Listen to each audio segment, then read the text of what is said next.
Tai laba diena, pradėsiu gal lietuviškai ir then I will join to English turn. Tai visų pirma, labai smagu būti čia šiandien su jumis ir su mano kolegomis ir irgi perduodu didžiausius sveikinimus visai Kaunas 2022 komandai, visiems menininkam ir bendruomenėm, kurios susibūrė šio projekto rėmuose ir kurios tikiuosi ir toliau šį palikimą saugos, neš, kuruos ir neleis jiem užgesti, apie ką mes čia šiandien labai daug visi ir kalbam. Kaip ir minėjo jaunieji mūsų vedantieji, mano visi kolegos, Rossella ir Marilyn ir aš esame Europos kultūros sostinių atrankos ir stebėsenos komisijos nariai ir Sylvain yra Europos komisijos vyriausiasis ekspertas. Tai gal patys prelegentai šiek tiek daugiau apie save pristatys. So I switch now to English, kam reikia užsidėkime ausines, nes mes kalbėsimės angliškai. So, today we have a very final forum, closing forum, as everybody already mentioned today several times. And it summarizes the results of European Capital of Culture Kaunas. And of course, the main question we are addressing, what's next? What will go beyond this question mark in the title of the forum? It is an end or the new beginning? Will the legacy of ECOC will be a kind of a tool, a possibility for cultural sector to go on with leadership? And what kind of situations did other cities, which already had been European capitals of culture, approached, and how did they succeed to go on further? This is what we will talk today, together with the audiences and among us. And I'm very happy to have these amazing people together with me. I have already introduced that we are working on the same committee, and Sylvain is taking care of us. But the main issue, and perhaps the main importance, is that both Marilyn and Rossella had lived through actually all the process of being European Capital of Culture and ending European Capital of Culture year and what's next. And Sylvain is a person who follows all the European Capital of Cultures for more than a decade already. So I think this share of knowledge will be very important, and a discussion on legacy issue will be very interesting.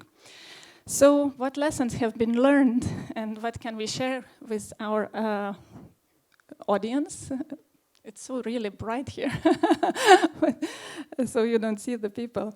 So let me invite to speak together Sylvain Pasqua, who was already introduced, senior expert of the European Commission, Rossella Tarantino, Moderator 2019 Development and Relations Manager, and Marilyn Reddan, former Galway 2020 head of program and currently the chief executive of the Galway Culture Company legal entity. So first question to start the discussion would be, so what is the legacy? How can we describe the legacy? Is it different in different cities? How different can it be? What is the perception of the legacy in general? So to understand what we are talking all together here. Sylvain would like to start, because Sylvain has to say one special word. No. So before answering the question, please, the floor is yours. Yes, thank you, Goda. It's very good to have you three with us today. And of course, Rossella and Marilyn, they have a wonderful experience and expertise to share, and they are very willing to do that with you and to explain you also legacy and the challenges of legacy. But the two of them, and Goda as well, they are also members of the ECOC panel. So they will be also in a position to evaluate some of your candidacies, because I know that we have here also candidate cities. And to make it easy for them, but also for you, and to avoid any risk of perception of conflict of interest, if there are questions from candidate cities, I will take them, because I have the privilege not to be part of the selection committee. I'm just an observer of all the selections. Just to make it easy and fluid between you and us, I thought it was useful also to make this point before we start the discussion. Thank you, Sylvain. So, how would you describe the legacy? Marilyn, maybe we'll start with you.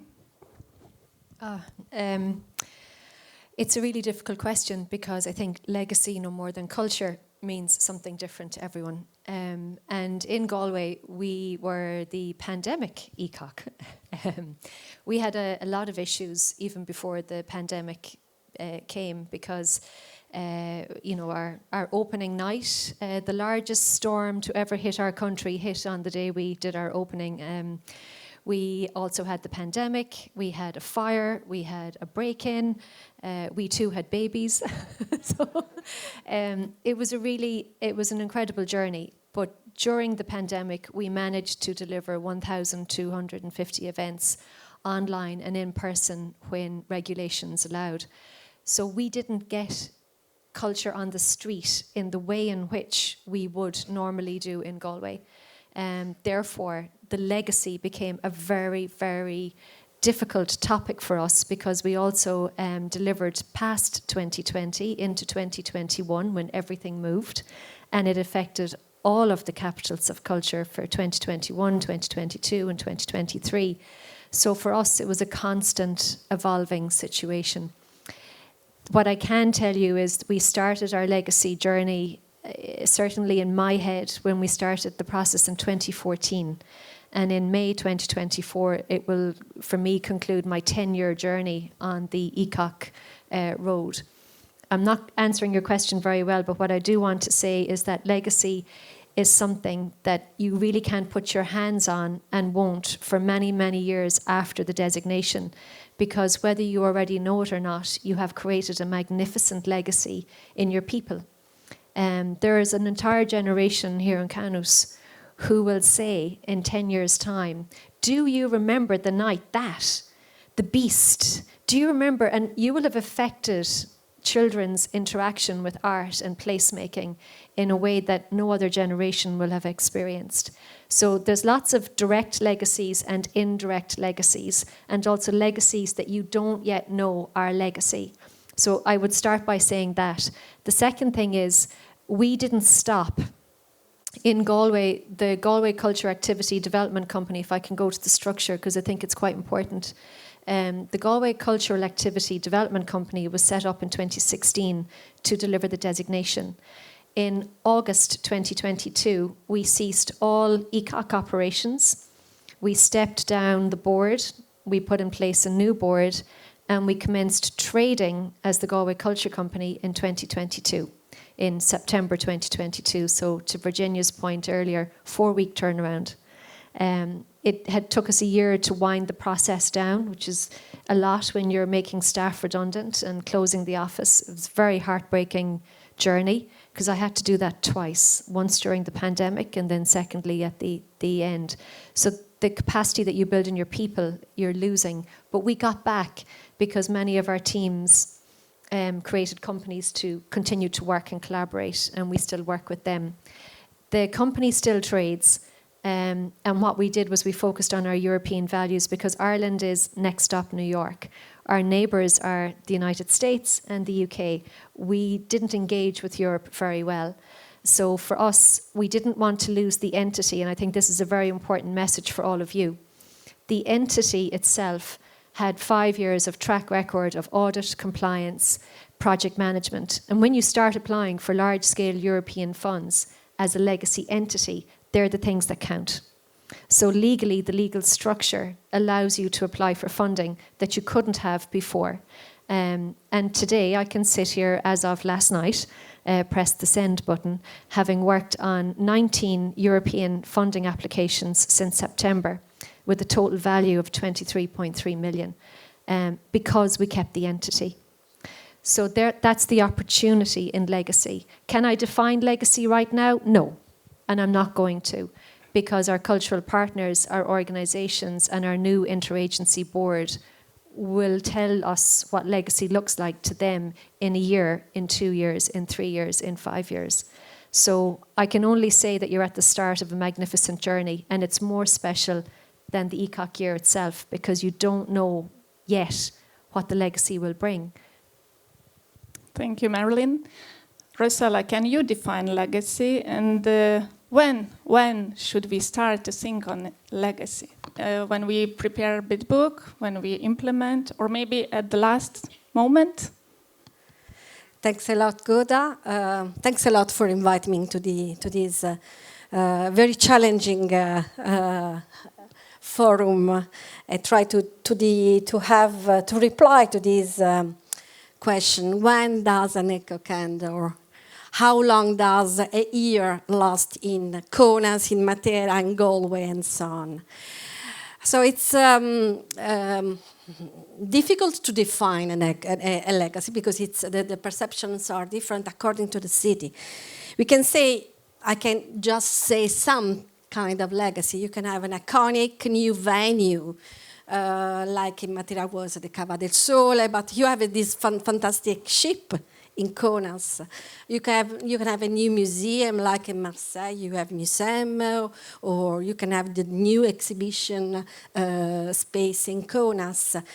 You can have also a new way to interpret a museum. For instance, in Matera, the museum became the house for the community. So it was a radical perception and transformation of the museum. We brought the museum in the house of the people. So it was really a radical change and perception. You can have also a hub, a cultural hub, a platform. You can have Ars Electronica in Linz. We had the Open Design School in Matera.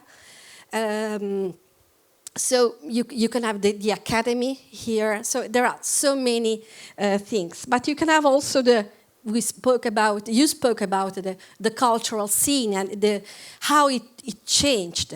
So it is now an upgraded, upskilled, it forged a lot of international links. So it is on the international cultural map. It is now a community. It could become a community. Instead of being a network, now is a community. Or it could be also, it could also experimented new practices for new way of producing culture. And also of new ways of co-producing at an international level, co-creating with people, and so on.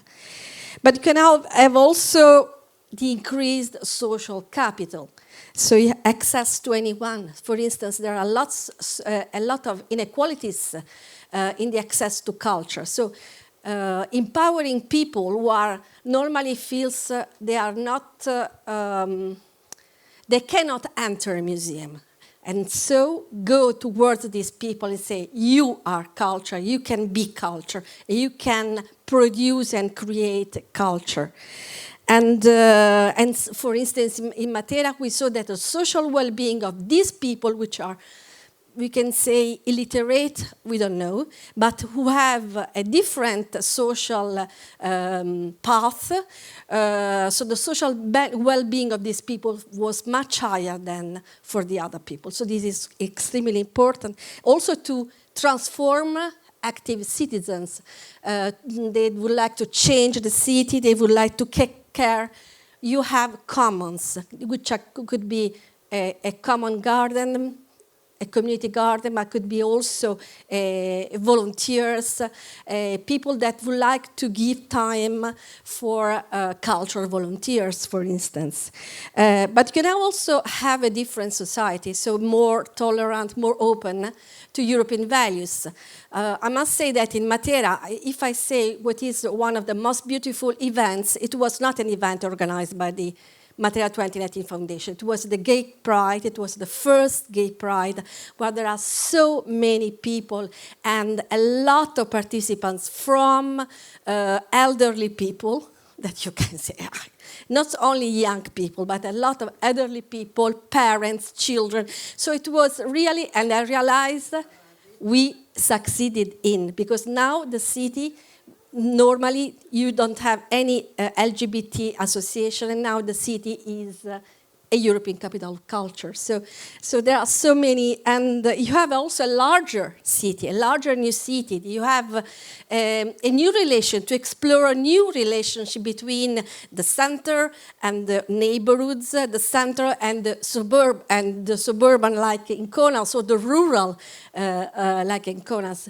between the too crowded and the less, I can say, depopulated areas.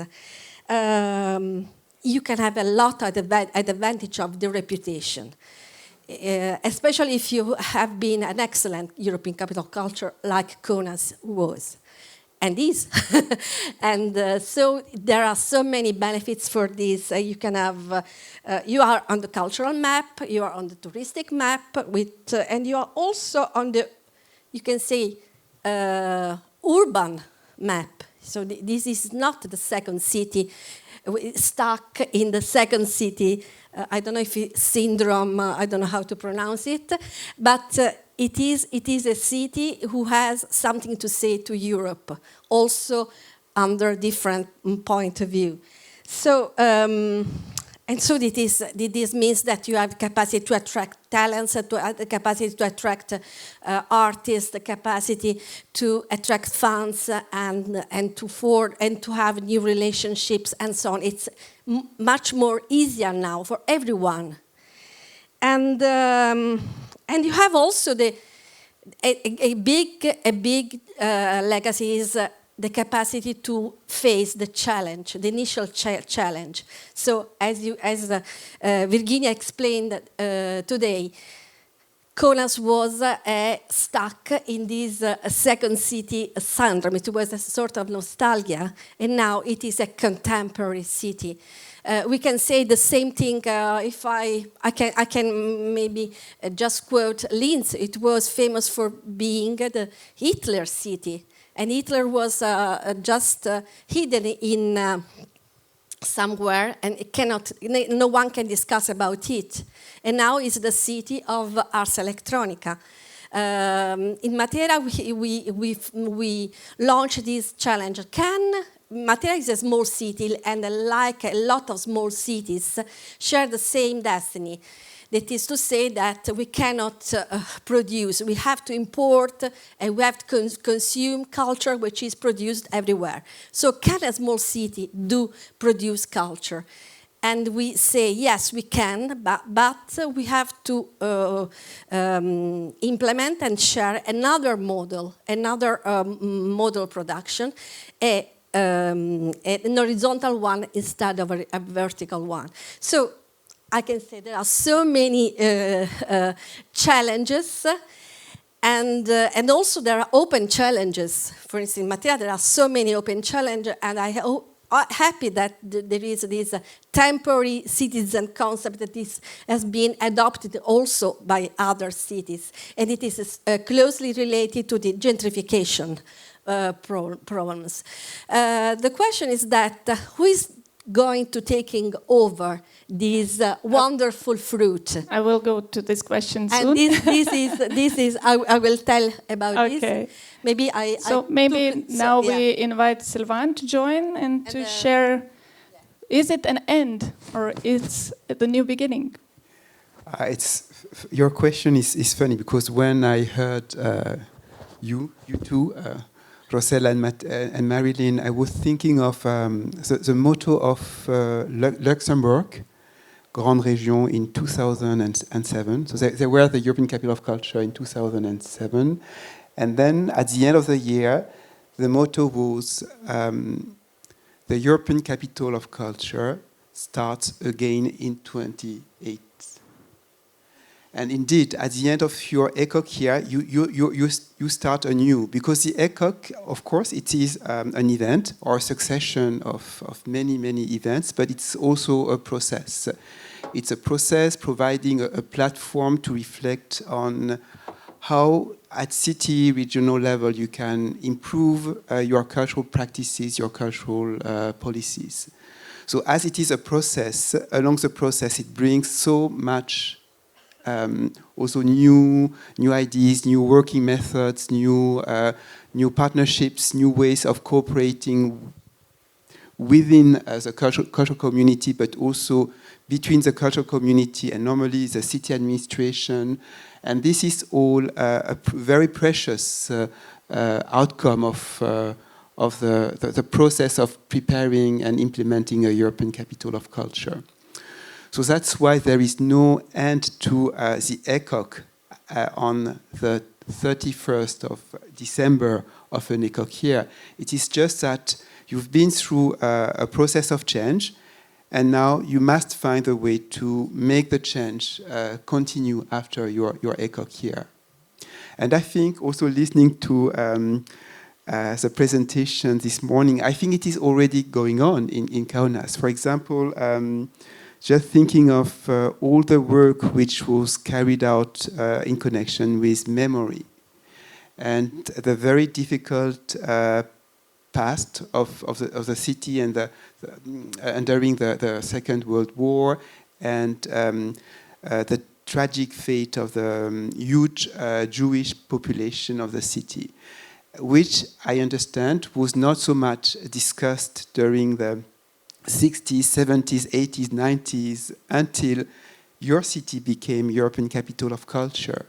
And coming to terms with what happened in your past is also, I think, a necessary way to prepare the future of your city, not ignoring what went so tragically wrong in your city. I think it's really a good basis leading to a fundamental legacy.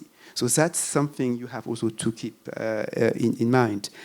And then we spoke about second league or first league. And that's true when I came to Kaunas the first time in 2016, 17 for the city visit, just before final selection. I saw a beautiful city, a gem, I mean, with all this modernist architecture. By the way, this modernist architecture has been awarded a European Heritage Site Award. This is also very important. But we had the feeling that the city was somehow sleeping, and that there was no this cultural vibrancy. There was so much potential, but the potential was not fully exploited. It was somehow exploited, because I remember the Kaunas Biennale, which is also the leader of a Creative Europe cooperation project called Magic Carpets. So there was potential and already exploited potential. But through the years, we saw also the level of ambitions in the city increase, the level of confidence also in the city increase, and the cooperation with partners from the rest of Europe. And somehow it's going from League 2 to the first league of vibrant cultural cities in Europe. So that is also part of legacy. So legacy is also very intangible. That is a message I would like to share today. It's about all you have done in relationship with your past. It's all the capacity building done along the years. So much on audience engagement, for example. And this was also not an area which was so present, I understand, in Kaunas cultural institutions before. So that's something which I hope, this legacy, I hope you will cherish it and you will continue with it. But also I see the beautiful books produced, the many toolkits produced by Kaunas 2022. So I hope that all this material which you find on Kaunas 2022 website will remain, because it's also a way to continue enriching your cultural community, but also a way to enrich your relationship with other cities across Europe. So saying this point of reference you have been in recent years. Actually, can I just say something on that? Because when we were shutting down Galway 2020, we left the website because we published more than 79 reports. We also published all of our finances, which is unusual for a capital of culture. We published everything. And it's an exceptional archive of what was achieved. So I think the website and the documents on it are exceptionally important because it is a living archive of what this city achieved and what this country achieved. And I know I've sent people to your website and researchers on our academic European research projects look at all of these. So I think that's a really important legacy. Don't forget your digital legacy and your footprint and what it's achieved. Especially because CONAS, we can say that it is leading the European Capital Culture Platform, knowledge platform. So I think it is extremely important, and this leadership extremely important. Extremely. Actually, I wanted to catch up on these issues because Marilyn has already addressed the structure and Sylvain addressed the website and Marilyn added. So I think it's quite an important question, and I would like to address you with your experience. As Virginia told, the end of September will be the last day of CONAS 2022 institution, legal body.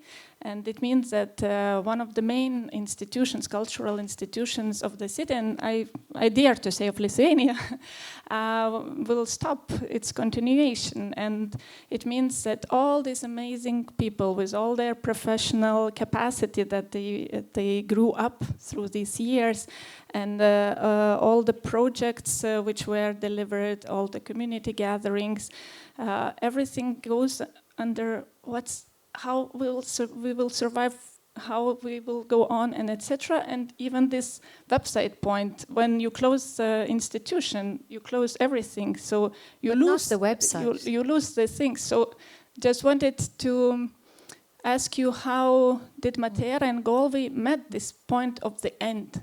So this is the end. Is it the end? And no. Who took the responsibility to take over the legacy and to go on?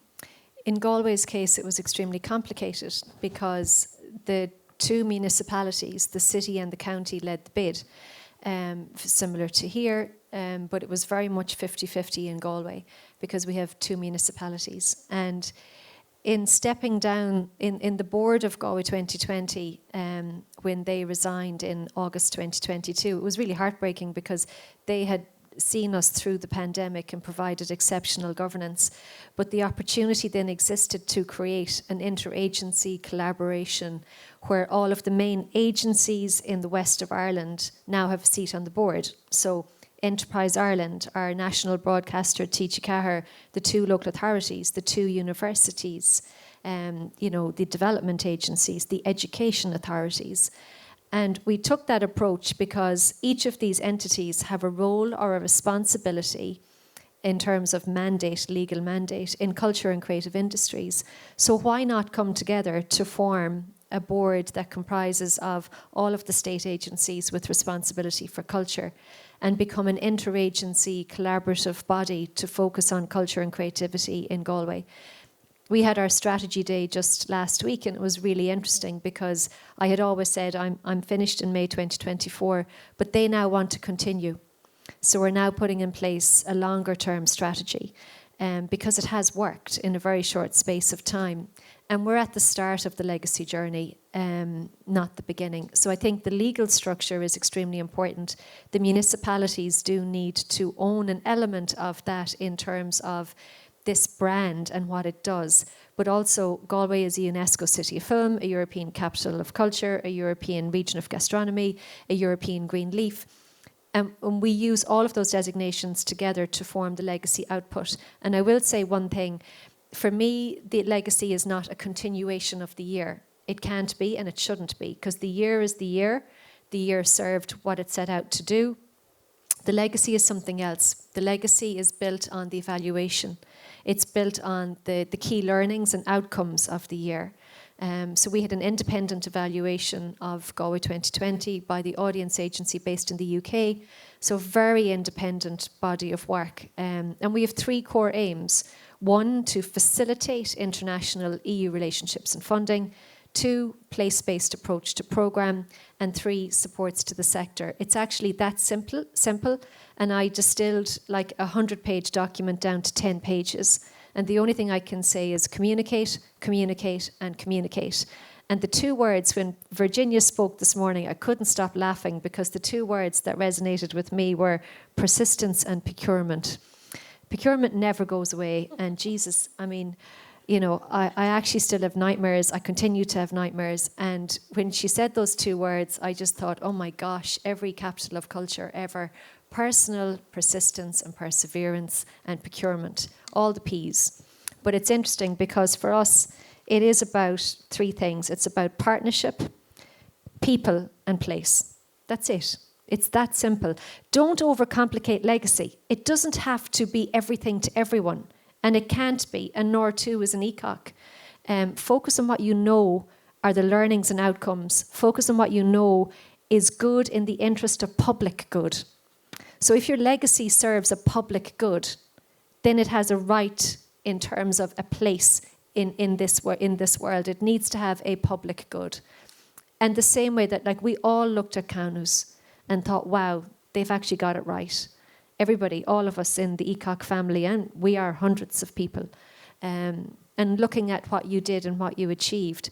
But I'm very excited for what the next steps are. And I am really disappointed to hear that it closes in September. I wasn't aware of that.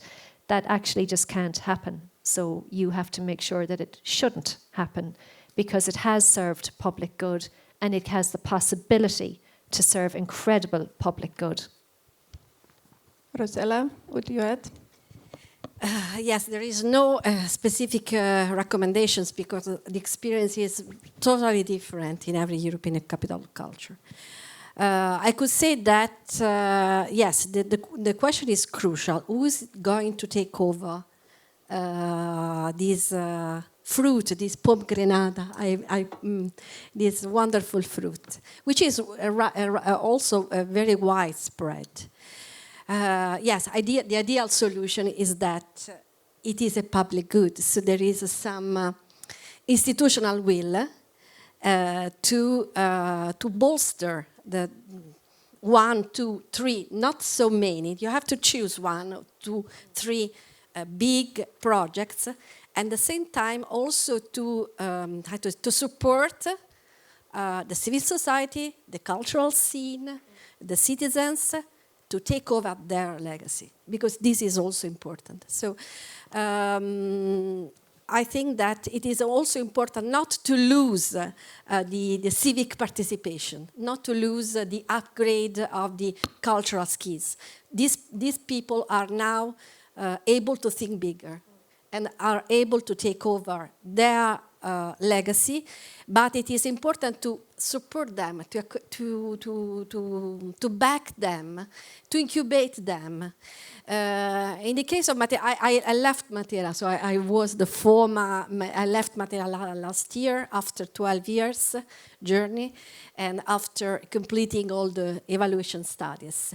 In the case of Matera, we, for instance, the foundation incubated the volunteer association. There was the volunteer movement in Matera was very strong, and people decided to go on, to continue on by themselves. But they need some help, some support, and we gave them all the support, also some capacity building and networking links, and now they are very, very strong. Of course, just to say that in the case of Matera, we work on the legacy in the bidding phase.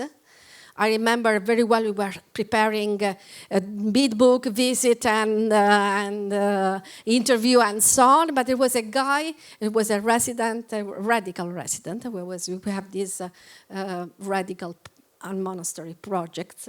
And he's a Elf, his name, so you can understand it. It was a hacker, and they told me, what is the legacy? What happens if Matera loses? And Matera could lose because we were 6 cities in the shortlist. And and I said that we have to work on this. That's why we set up the foundation before submitting the proposal, because we say, even if we lose, there is someone who must take care of the projects.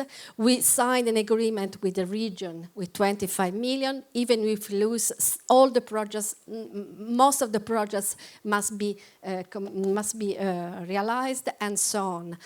And we designed the statute of the foundation. We say the foundation must last 3 years after the title, in order to reflect and to have the time to make all the evaluations and to prepare a legacy plan.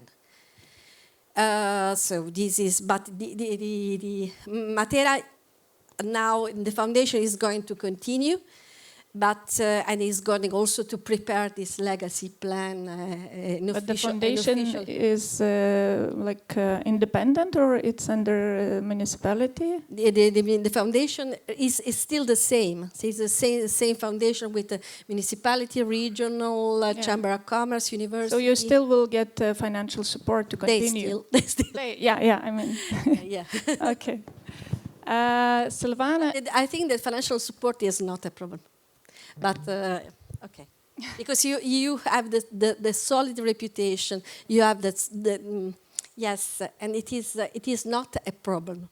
That's exactly what I wanted to address, Sylvain, now, because I think that the city which hosted the title of European Capital of Culture will stay forever European Capital of Culture. It's like a president title. You cannot refuse it anymore. And this makes a huge reputation for the city branding, and especially in case when it's very successful, as in Kaunas situation, it makes a reputation to go further. I mean, to apply for other mega European or world events to host in the city. And to my mind, it's very important for the city authorities to realize that this was the possibility to create community which can go further and to safeguard this community to go further. Can you elaborate a bit more about ECOC as legacy itself? Well, it's very much still an open question, and we see also many different situations. There is no blueprint. There is no blueprint which would work for each European capital of culture, because we know that cities are quite different from one another, and the objectives they try to achieve through the ECOC title, the objectives are also quite different. But of course, there is always a risk that there is a vacuum absorbing all the energy and the momentum created along the years of preparing the year of the title. And this is the danger each city should try to avoid. Now, normally, a European Capital of Culture is a joint journey. It's not only the journey of the delivery team of a European Capital of Culture, it's a joint venture between the delivery agency and city regional authorities. So city and regional authorities have also a role to play in inventing the legacy of a European Capital of Culture. It's also a joint venture between the agency, delivery agency, and the cultural institutions and NGOs. So much of the legacy will be in the hands of the NGOs and the cultural institutions of Kaunas, for example, and this must be valued at the right level. I mean, it's very important for you in Kaunas to be also aware that through the ECOC brand, you got a recognition helping you also to collaborate more easily with partners from other European countries and to get funding through various EU sources. This is a very precious legacy. But we see also some cities deciding to keep on some kind of legacy structure. Not all of them do that, but some of them, and they do that because they think that with a legacy structure, you can structure coordination, capacity building, partnerships with stakeholders coming from the rest of Europe or beyond Europe. For example, you have that in Košice, which was European Capital of Culture in 2013, I think. And they have now a creative industry agency also spending money on capacity building of the creative sector of the city. You have that in Bruges, in Belgium, European Capital of Culture in 24 or 2. Sometimes I mix years.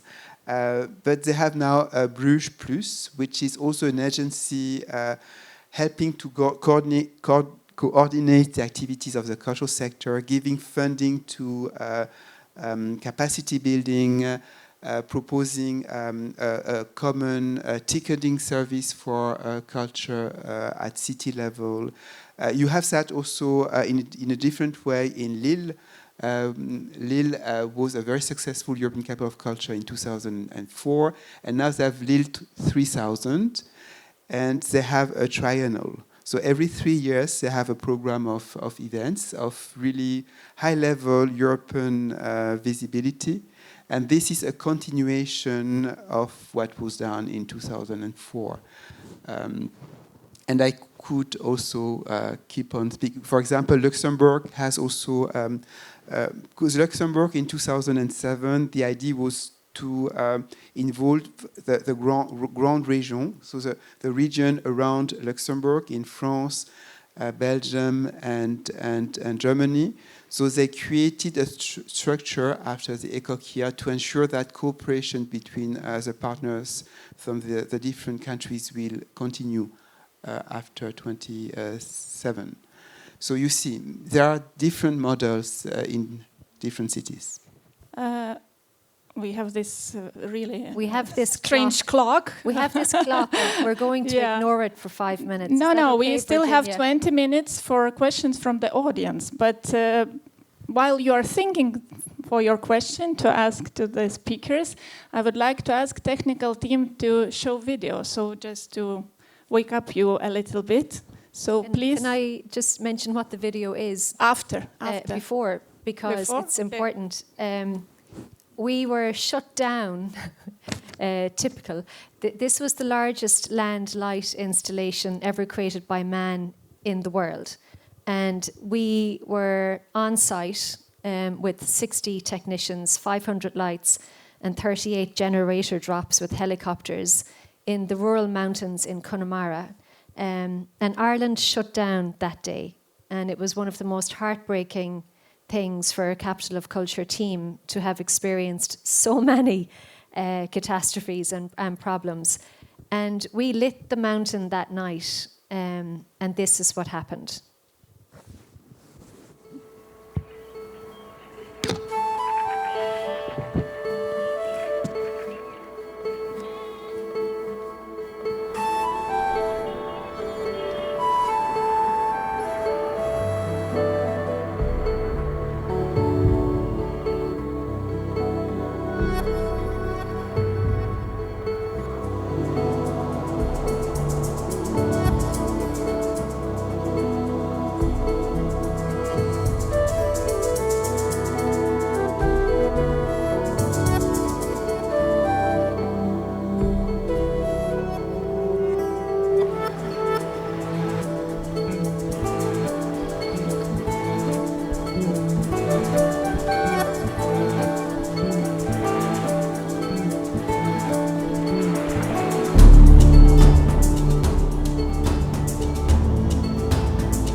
goddamn pandemic.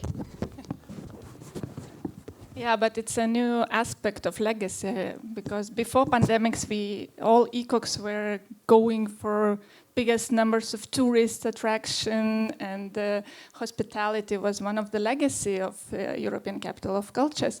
Yeah, but not pandemics proposed new legacy forms, very successful in Galway, actually. So do we have any question from the audience?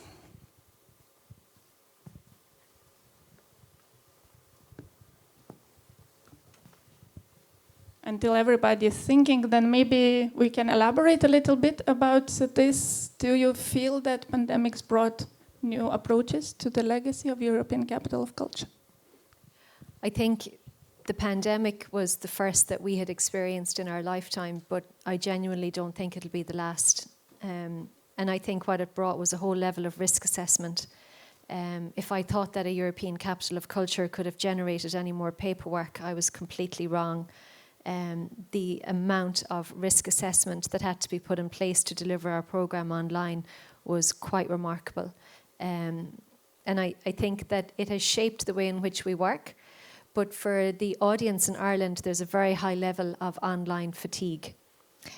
So delivering all of our concerts online, all of our programmes online, our exhibitions online, is not something that the audience necessarily has an appetite for, or that our creative practitioners have a need or a want to do. Although our audience numbers were magnificent. People logged on from all over the world who'd never even heard of Galway. Carrie Cola's image was downloaded, 10 million times for an in-person audience that would have actually only had 5,000 cars. And you saw that when we lit the mountains on the day the country shut down, people got in their cars when they saw the lights and drove anyway. And it was one of the most amazing experiences to stand on the side of that lake, knowing that the rest of the country were only ever going to see this work online, and we had invested almost €700,000 and 6 months of our lives into just that one project. So it has forever changed the way and shape in which we work. It has turned us into exceptional project managers. I'm not afraid of anything anymore. There's nothing that's, we had a fire, we had a break-in, we had the pandemic, we had a storm, we had 2 creative directors, 2 CEOs, you name it, we had it in Galway. So you know what, after that, legacy is easy.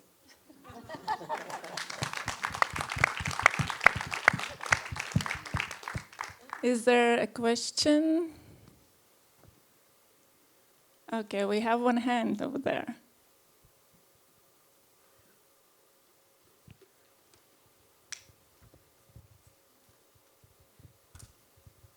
Ačiū labai už įdomų pasakojimą apie patirtis Galvėjaus ir Materos. Ir mano klausimas būtų taip pat šių miestų Europos kultūros sostinės projektų vadovėms.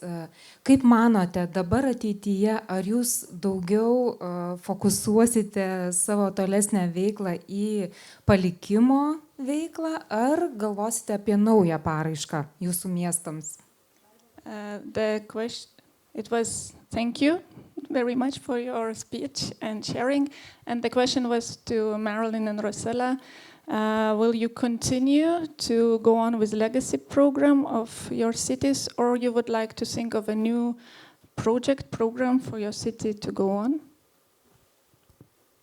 So we've already published our framework for legacy. We secured €1 million budget from our Ministry of Culture to deliver on that particular framework, and our board have made a decision that we will continue post-May 2024. We had always said that our legacy would take a 2-year time frame. That has been reviewed, so the board have made a decision that they would like to continue, and the shape of that will probably shape again, because it is very much on learnings and outcomes. And also the sector, depending on the sectoral needs and what needs to be responded to. Again, it comes back to my very first point. There should be public good in it. It's public money, and therefore public good is at the heart of what we do. So I'd like to think that Galway will have a substantial legacy. I think it deserves it. But will you as a person continue with that? No. I will probably finish with my contract in May 2024. It will be 10 years, and that's a very long time to give. I've also had 3 children. I look at Anna and I think, oh my God, I did that 3 times during the whole thing. I'm good, thanks. Rossella, what about you? I cannot speak on behalf of Matera because I left in last person. year. Yeah. How would Personally, I left after 12 years. It's a good cycle because I started since the very beginning. So 4 years for the preparation, and it was very tough because we are 21 cities in Italy. There was 4 years for the preparation, and it was very harsh. Very, very harsh, I must say, and 3 years to take a breath and to assess, and so after this and to evaluate, and after all the cycle, I decided to leave, and that's it. But can I also say I don't think it's healthy. I think it's really important. I've already started succession planning. And it's really important because there's magnificent people who bring new energy and new vision, people who may have been around ECOC or maybe not, or maybe have delivered a project or within or on the outskirts or in the middle of it. So I think it's extremely important that in terms of legacy, that it's not reliant on one person or one person's continuation. Real legacy happens when many people come together and when many people collaborate and when there is succession. And it's, and do I have people who can take on the role? Yes, absolutely. And I'm really looking forward to that because that's legacy through people, legacy through your people, which is extremely important. Totally agree. Is there another question? Yeah. And then the lady in black upstairs. Thank you, everyone. I have a question, maybe also a little to the side of the topic, about the future of Capital of Culture program. When we were applying for the title, it was something that we were imagining, which was in the future. Then you experience it yourself, and you feel the priorities with your own body, with your own hands. What does it mean, this European Capital of Culture? A long time also passes. For culture politics, maybe not so long period, but still a lot has changed, for example, in Lithuania during those years. And in the context of capitals of culture, we also see some changes happening, right? Because first of all, smaller cities are gaining this title. I wish to ask how you imagine the future of ECOC after your experience of ECOC, but also maybe seeing these, or not, I don't know, maybe you don't notice any shifts in the candidate cities, in the types of cities, but how do you think the program will be evolving? Sylvain, will you pick up this answer? Well, I can try. I can try to answer. Of course, but you are the Commission. Yes, I'm indeed. But it's not only in my hands. It's in our hands, in your hands, in my hands. It's about also having a common reflection. And what we have in mind is to, of course, have also an overall evaluation. Starting at the end of this year, a one-year evaluation to see how the ECOC concept as it is now is still relevant and is still addressing the needs of cities, of citizens, of the cultural sector in cities. So, and we have seen indeed many changes along the time. Some were organic, so not prompted by the policy makers at EU level, but coming from cities. So For example, the fact that we get more and more applications coming from smaller cities. It's not something which is in the legal basis decided by the European Parliament and the Council of the EU, but it's just that smaller cities now feel brave enough to implement that a big event. And I would like, personally, the ECOC cities to reflect the diversity of cities we have in Europe. So we have capital cities, we have big cities, we have medium-sized cities, we have small cities, we have beautiful cities, we have more challenging cities, industrial cities, we have even rural cities. And I think that each city should have the chance to get a title, because I think that all citizens across the European Union and beyond, they should have the possibility to see their city becoming European capital of culture and to take up the challenge of using culture and Europe as a way to transform the daily life of the city. So there is no answer to your question. It's more a question leading to many questions we will ask, and I suppose that many of you will also have the opportunities to voice their concerns, their wishes for how the ECOC scheme should be developed in future time. Thank you. And I saw the lady upstairs. Thank you. So my question is related to the relation between the ECOC and the cultural strategy of the city or of the region. Because as we know, when the city applies with a bid book, it is supposed to anchor the bid book within a long-term cultural strategy. And in time, because this is such a long-term, ample project, somehow in the perception of the stakeholders and the citizens, the two kind of overlap. Also because the ECOC project has so much money in it that the city barely often doesn't have money for much more anything else.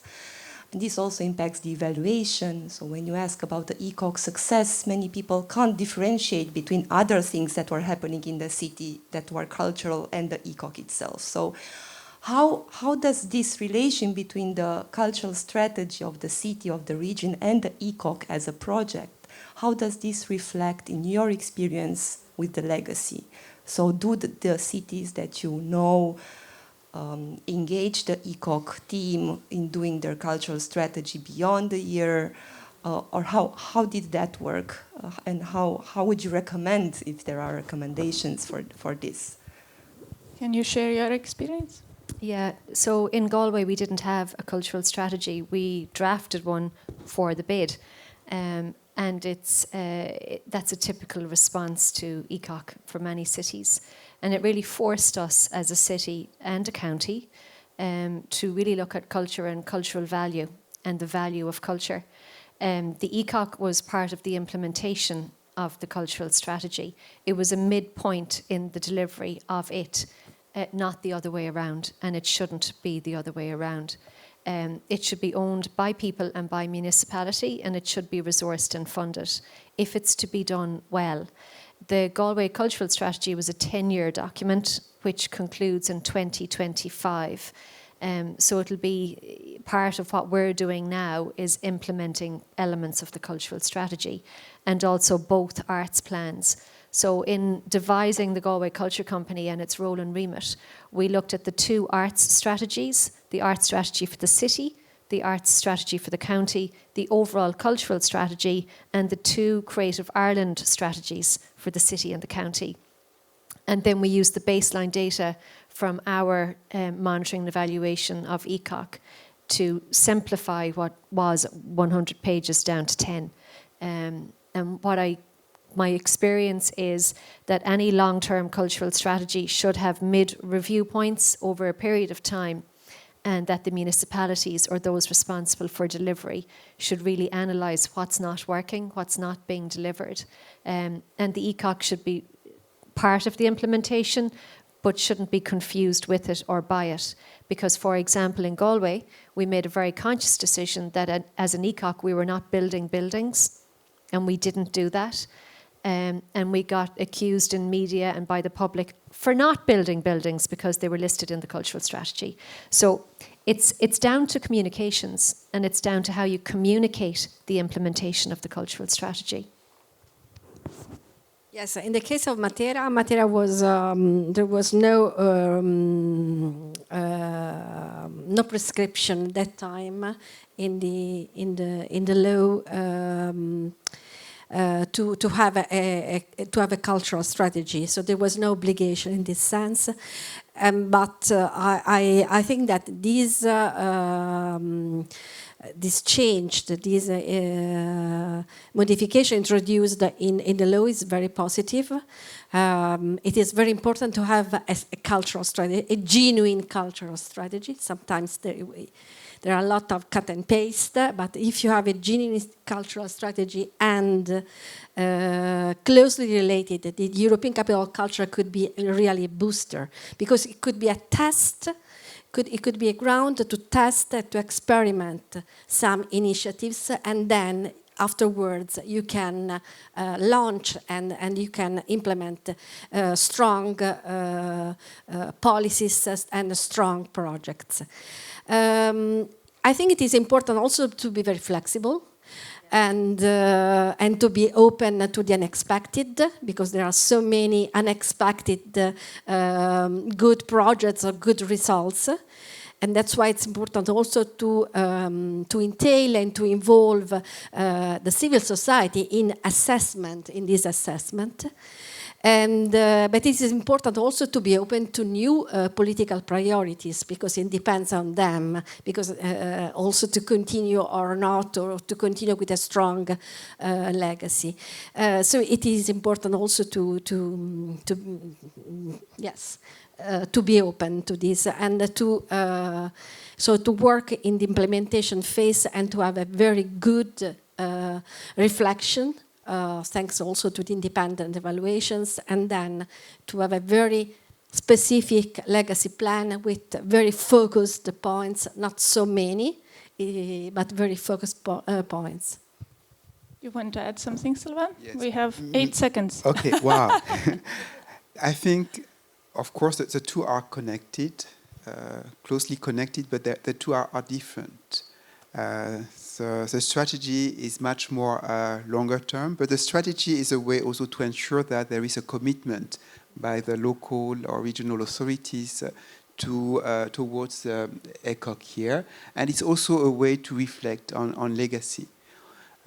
Accepting also that during the preparatory years you will learn so much that your strategy will also change.